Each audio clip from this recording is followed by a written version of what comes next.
warahmatullahi wabarakatuh. Selamat pagi dan salam sejahtera untuk kita semua. Yang saya hormati Bapak Ibu Asesor, sertifikasi dosen dan mahasiswa program studi ilmu administrasi bisnis yang saya banggakan. Perkenalkan, nama saya Indaruspati Kusumasari, Esos MSI, selaku dosen tetap dengan jabatan akademik lektor pada program studi administrasi bisnis Fakultas Ilmu Sosial, Budaya, dan Politik Universitas Pembangunan Nasional Veteran Jawa Timur. Pada kesempatan ini, saya akan melaksanakan kegiatan micro teaching sebagai salah satu bentuk pemenuhan portofolio pembelajaran dalam rangka sertifikasi dosen atau SEPDOS. Terima kasih. Wassalamualaikum warahmatullahi wabarakatuh. Selamat pagi dan salam sejahtera untuk kita semua. Assalamualaikum warahmatullahi wabarakatuh. Waalaikumsalam warahmatullahi wabarakatuh. Selamat pagi rekan-rekan mahasiswa semuanya. Pagi. Bagaimana kabarnya untuk hari ini? Alhamdulillah. Semoga selalu dalam keadaan sehat walafiat. Amin. Baik rekan-rekan mahasiswa, sebelum kita memulai perkuliahan hari ini, mari kita berdoa terlebih dahulu menurut agama dan kepercayaan kita masing-masing. Berdoa mulai.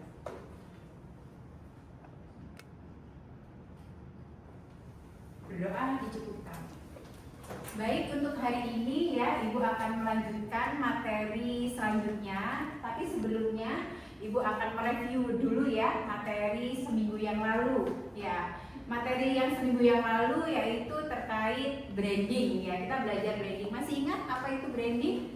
Branding adalah merek atau nilai ya. Merek itu ada contohnya ya. Contohnya merek apa saja? Indomie, terus Aqua, makanan dan minuman ya, food and beverage ya di sini, dan masih banyak barang elektronik di sini yang memiliki brand atau merek begitu. Baik, Ibu akan melanjutkan untuk materi yang berikutnya yaitu distribusi ya.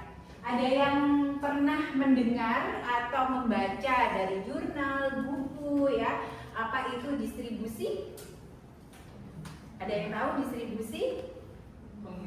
Pengiriman, terus penyaluran barang atau jasa. Ya, jadi pernah di sini belajar tentang distribusi. Baik, yang di sini ada manajemen saluran distribusi, ya, rekan-rekan mahasiswa. Saluran distribusi yaitu saluran perdagangan, saluran pemasaran. Ya, definisi umumnya yaitu memberikan gambaran tentang saluran distribusi sebagai rute atau jalur. Ya, di sini ini adalah sekarang definisi saluran distribusi. Nah, di sini The American Marketing Association yaitu saluran merupakan suatu struktur unit organisasi dalam perusahaan dan luar perusahaan yang terdiri atas agen, ya, dealer, pedagang besar dan pengecer melalui mana sebuah komoditi, produk atau jasa dipasarkan ya. Menurut si Glenn Walters, saluran adalah sekelompok pedagang dan agen perusahaan yang mengkombinasikan antara pemindahan fisik dan nama dari suatu produk untuk menciptakan kegunaan bagi pasar tertentu. Jadi semuanya nih ya, ada di sini ada pabrik ya, kan pabrik itu tidak langsung memberikannya kepada konsumen, tetapi melalui distribusi ya, melalui distributor ya. Di sini ada melalui agen, dealer ya. Dealer, ada yang tahu dealer itu apa? Untuk apa di sini dealer itu biasanya? Untuk contoh dealer sepeda motor ya, terus ada sepeda listrik, terus ada mobil ya, pedagang besar dan pengecer di sini ya. Ini adalah saluran distribusi ya, melalui sebuah komoditi, produk atau jasa dipasarkan. Unsur penting dari saluran distribusi yang pertama, saluran merupakan sekelompok lembaga yang ada di antara berbagai lembaga yang mengadakan kerjasama untuk mencapai suatu tujuan. Ya, jadi untuk mencapai suatu tujuan di sini kenapa distribusi itu ada agar apa? Produk atau jasanya itu sampai kepada konsumen ya.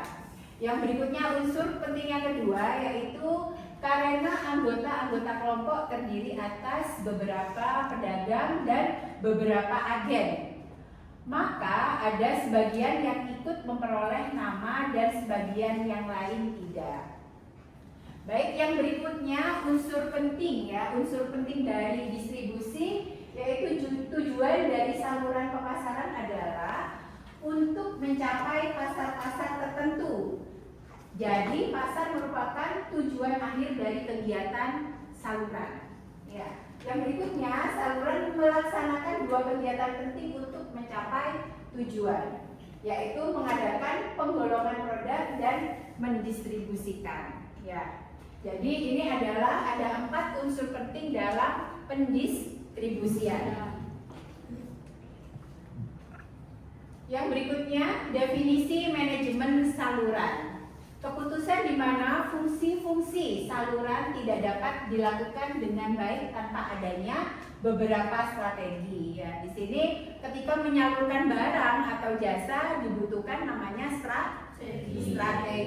Ya, strategi itu terdiri dari apa saja? Yang di sini suatu rencana, ya, rencana umum atau menyeluruh. Ya, jadi bagaimana produk atau jasa ini bisa diterima oleh konsumen dengan baik ya, sebagai petunjuk untuk mengambil keputusan dalam kegiatan saluran. Dalam hal ini, strategi mempunyai hubungan yang erat dengan manajemen secara fisik maupun non-fisik daripada saluran. Jadi menurut si Glenn Walters, manajemen saluran dapat didefinisikan sebagai berikut. Manajemen saluran adalah pengembangan ya. Jadi pengembangan strategi yang searah didasarkan pada berbagai keputusan yang berkaitan untuk memindahkan barang-barang secara fisik maupun non fisik ya. Baik, sampai slide kedua ini ada yang mau bertanya, silahkan. Ya, namanya Mbak siapa?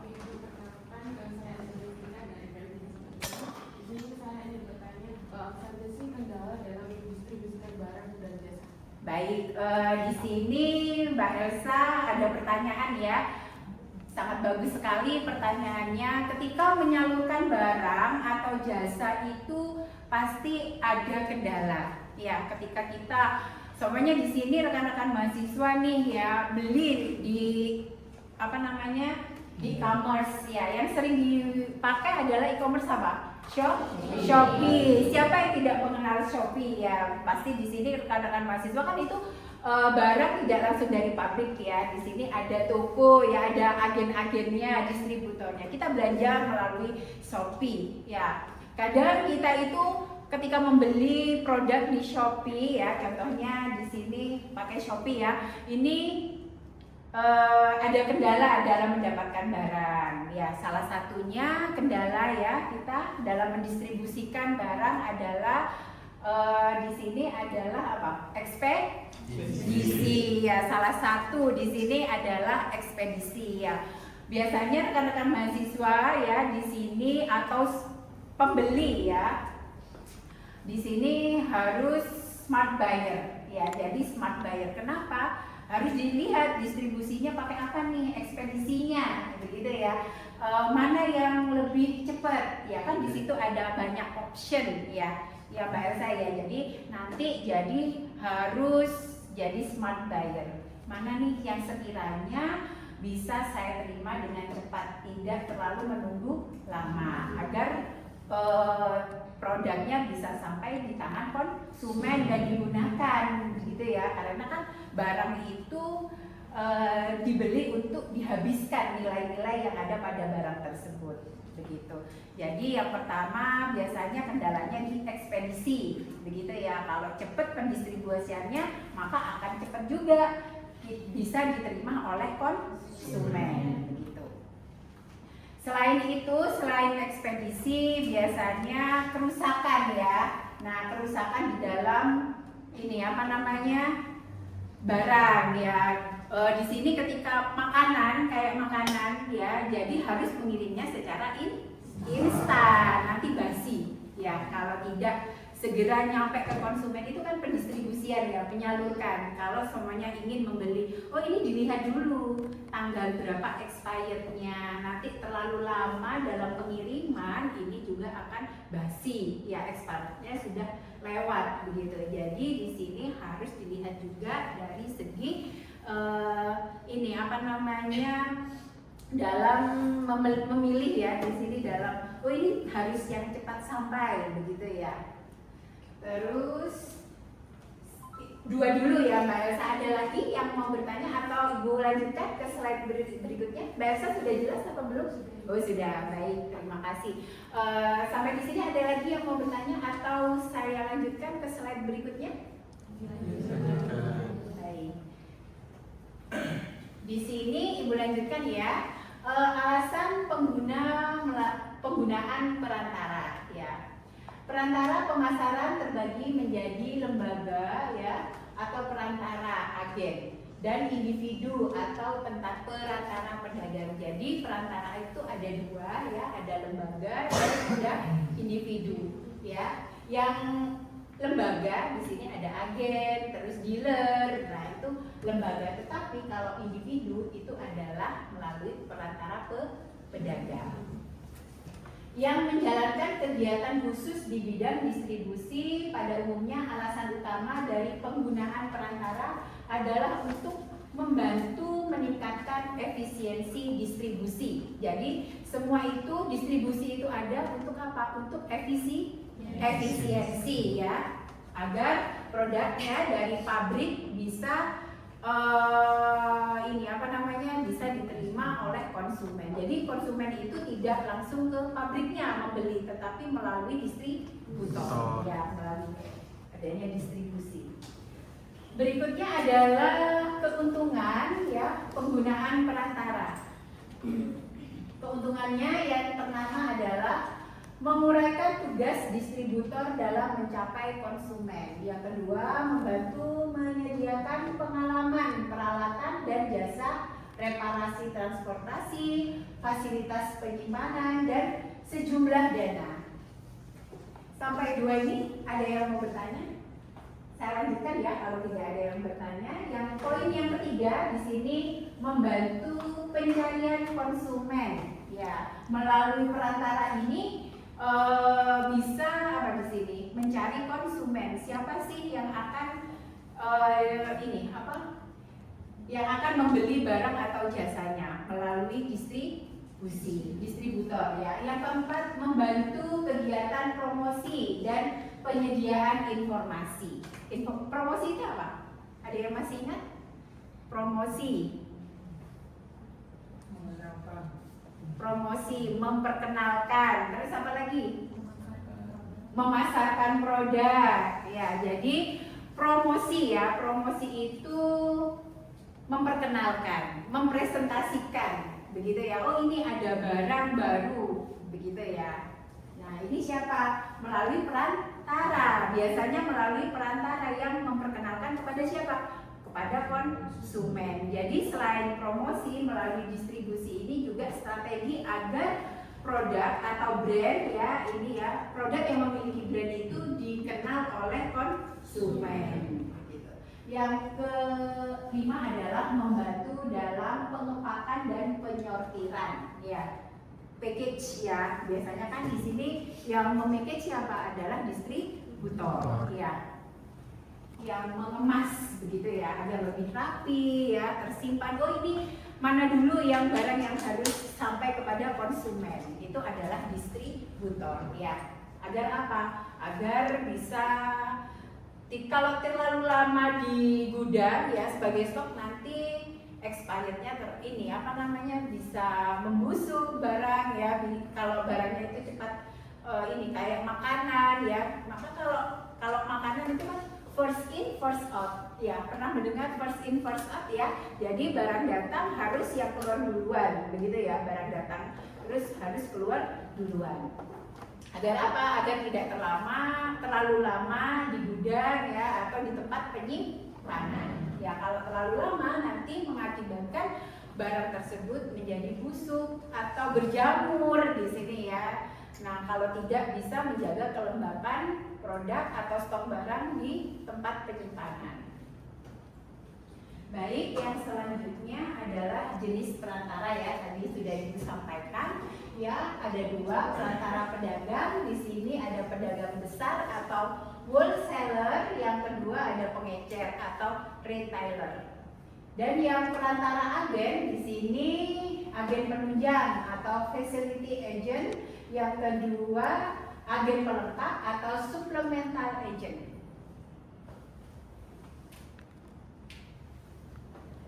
Ada beberapa alternatif distribusi ya di sini. Barang konsumsi dan barang industri memiliki perbedaan dalam segmen pasar dan saluran distribusi yang digunakan.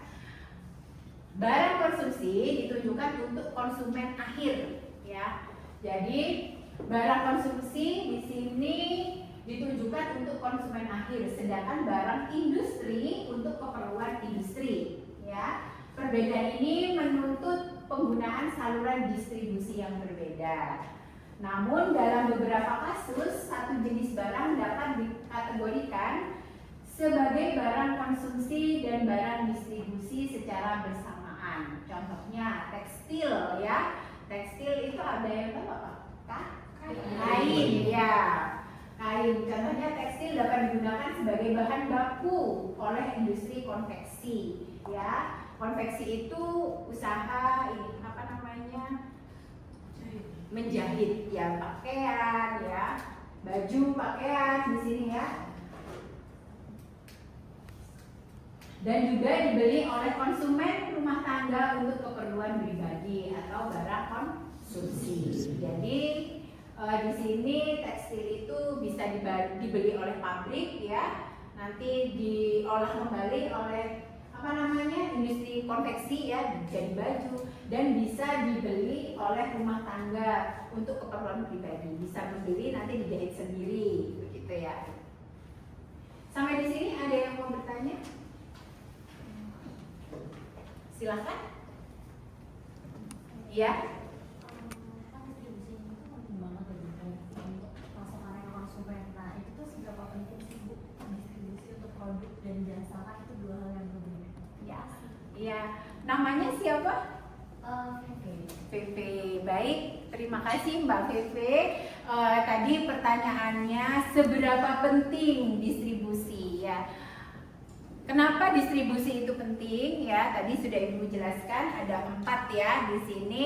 Salah satunya adalah agar produk atau jasa ya yang sudah dihasilkan oleh pabrik bisa sampai kepada tangan konsumen. Itu adalah salah satu kenapa pentingnya distribusi ya, distribusi barang atau jasa begitu. Jadi kalau tidak ada distribusi, siapa yang akan menyalurkan produk atau jasa yang sudah diproduksi? Jadi sangat penting ya, distribusi ini sangat penting ya untuk menyalurkan barang agar barang tersebut bisa sampai kepada konsumen. Begitu. Baik, ada lagi Mbak Vivi sudah jelas? Baik, terima kasih ya Mbak Vivi, pertanyaannya sangat bagus. Tadi ada 2 mahasiswa ya. Tadi Mbak Elsa dan Mbak Vivi yang bertanya. Baik, Ibu lanjutkan. Saluran distribusi barang konsumsi ya. Dalam mendistribusikan barang konsumsi terdapat 5 saluran utama ya. Di sini produsen kepada konsumen ya. Terus produsen, pengecer dan konsumen ya di sini. Terus yang ketiga produsen, pedagang besar, pengecer dan baru konsumen. Ini adalah saluran distribusi barang. Yang keempat, produsen, agen, pengecer dan konsumen. Dan yang terakhir, yang kelima adalah produsen, konsinyasi, agen, pedagang besar dan pengecer. Ya, Pada setiap saluran produsen memiliki pilihan untuk menggunakan kantor dan cabang penjualan. Nah, ini adalah saluran distribusi barang konsumsi. Yang berikutnya adalah saluran distribusi barang industri, ya. Ada 4 macam saluran yang dapat digunakan untuk mencapai pemakaian industri. Di sini ada 4 ya. Yang pertama ada produsen langsung ke pemakai industri. Yang kedua, produsen distribusi industri, pemakai industri. Yang ketiga, produsen agen pemakai industri. Yang terakhir, yang keempat adalah produsen agen distributor industri dan pemakai industri.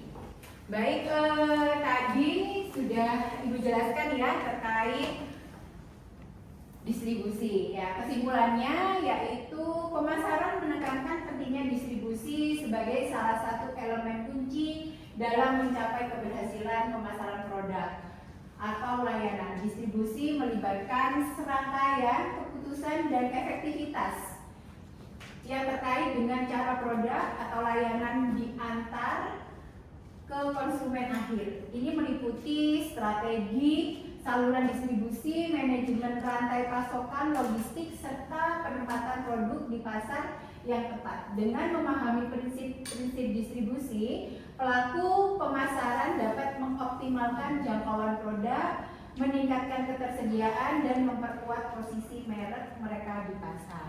Baik, untuk hari ini materinya bisa dicukupkan ya rekan-rekan mahasiswa.